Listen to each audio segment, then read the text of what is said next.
passar um pouco agora para a parte de sistemas operacionais, tá? Vamos relembrar o que é um processo na máquina. Então, o processo é um programa que está em execução.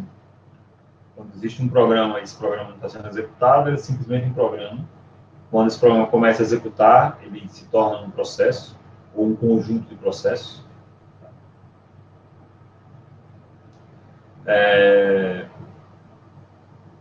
Quais são os componentes do processo? É o código de máquina, né, que é executável, ou seja, a lista de instruções daquele programa. Um bloco de memória, onde ele está associado a esse processo. Os descritores dos recursos que são alocados para esse processo. Informações sobre segurança, né, sobre quem é o dono do processo, quem pode matar, quem não pode. E informação sobre o estado do processo. Esse estado é se ele está executando na CPU, se ele está esperando por um dado do disco, se ele está bloqueado, tá? Assim por diante. O termo multitarefas, né, ele existe bem antes da gente falar em multicore. Tá? As CPUs, mesmo tendo apenas um núcleo de processamento, tendo apenas uma CPU, o processador não tendo mais de um núcleo, na era single core, ela podia realizar várias tarefas ao mesmo tempo. Por que isso era possível? Porque o sistema operacional permitia que mais de um processo executasse ao mesmo tempo. Como? Fazendo time slice, né, fatias de tempo. Ele pegava o tempo, fatiava ele, dava um pedaço daquele tempo para cada uma das threads, cada um dos processos. E aí, como esse tempo é muito curto, mas dava para realizar relativamente bastante coisa, o usuário tem a impressão de que todos aqueles processos estavam executando em paralelo, mas na realidade estavam executando de forma concorrente, e não paralela. Tá?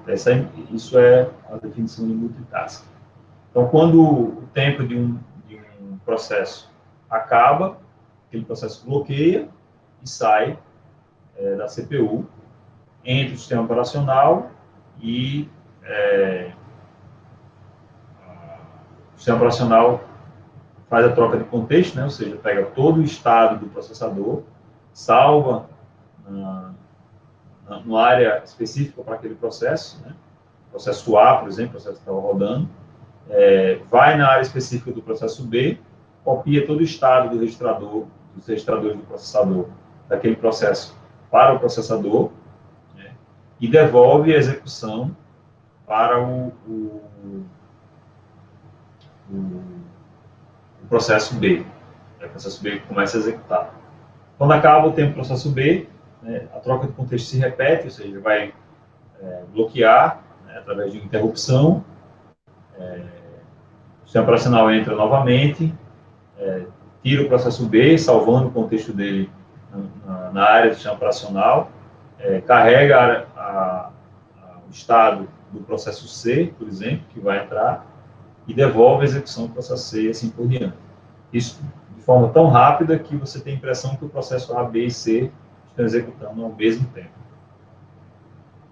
Ok?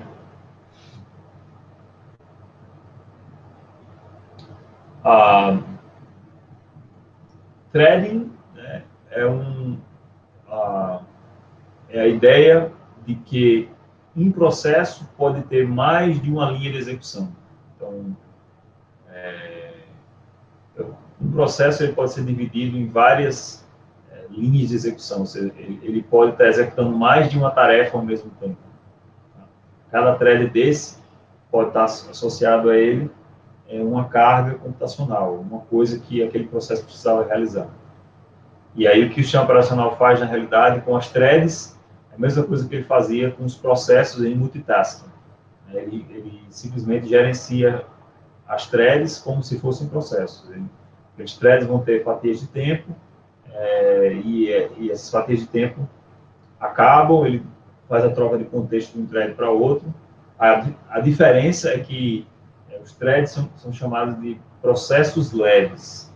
Por quê? Se eu vou fazer a troca de contexto de uma thread, de um mesmo processo para uma thread de um outro processo, a troca de contexto ela não é tão pesada, né? Não tem que salvar todo o contexto do processo, porque a thread compartilha o mesmo bloco de memória do processo, né? Ou seja, todas as threads de um processo compartilham a mesma memória de um processo.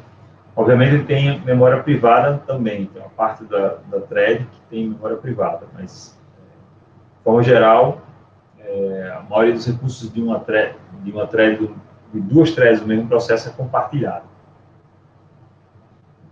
Na realidade, se você tem só um processador, a técnica de usar mais de uma thread já era benéfica em alguns casos. Que casos são esses? Lembra do gargalo de von Neumann? O gargalo de von Neumann quer dizer que você tem muitas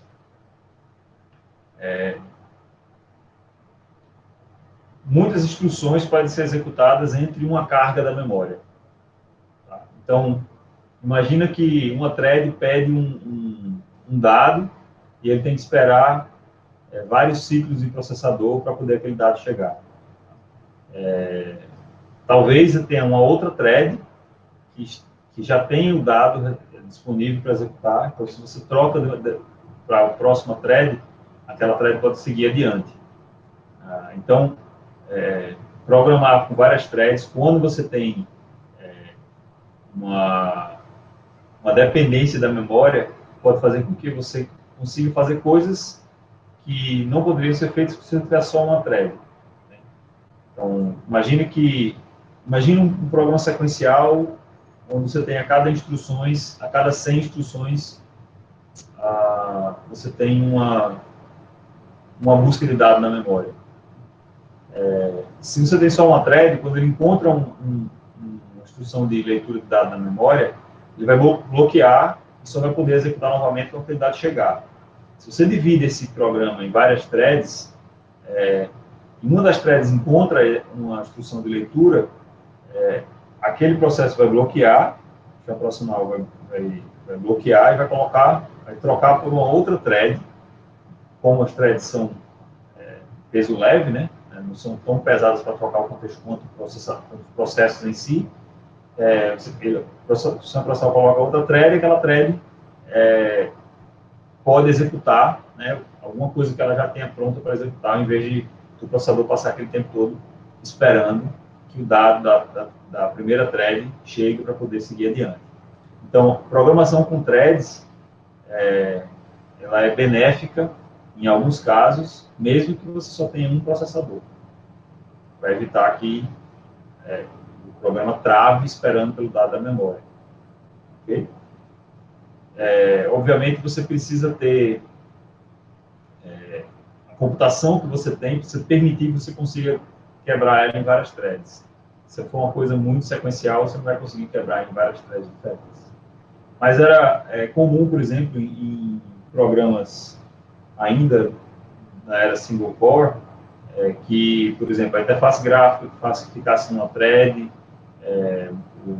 a parte de leitura de entrada e saída ficasse em outra thread, leitura do teclado, uma thread específica só para ler o teclado, uma thread específica só para ficar analisando o mouse, e assim por diante. Então, você quebrava, meio que não um paralelismo, mas você quebrava as tarefas de forma como se fosse um paralelismo de tarefas, né? Para que você conseguisse que a usabilidade daquele programa fosse fluida, que não travasse, porque só tem uma thread ali para gerenciar teclado, mouse, processamento e tudo mais. Ok? Então, a gente ainda está falando, quando a gente fala de threads, a gente ainda está falando da máquina clássica de von Neumann.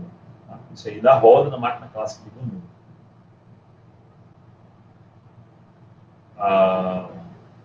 Então, aí é como funciona, né? As threads que fazem parte de um processo.